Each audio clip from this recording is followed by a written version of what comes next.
சொல்லுவாங்க. அப்ப இந்த வள்ளுவருக்கு கோபம் வந்தாத்தான் இவர் பறை ஓசையை நல்லா ஓங்கி அடிப்பாரு. ஒரு ஆளுக்கு கோபம் வரணும்னா என்னையா செய்யணும்?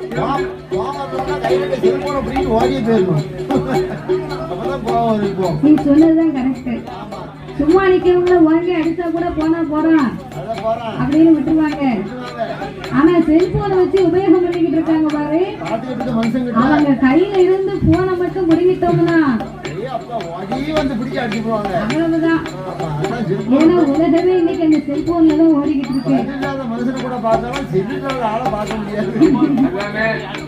அதனால கோபம் வரணும்னு சொன்னா இவருக்கு ஏதாவது ஒரு இடையூறு ஒண்ணு செய்யணும். இடையூறு செய்யணுமானா சின்னஞ்சிறு பாலர்களை வரவழைத்து, எப்பா ஏ தம்பி ஏ பாலங்க ஒரு செங்கல் இருந்தா எடுத்துட்டு வா. இப்படி கண்ணத்துல கை வச்சாலும் இருக்கு என்ன?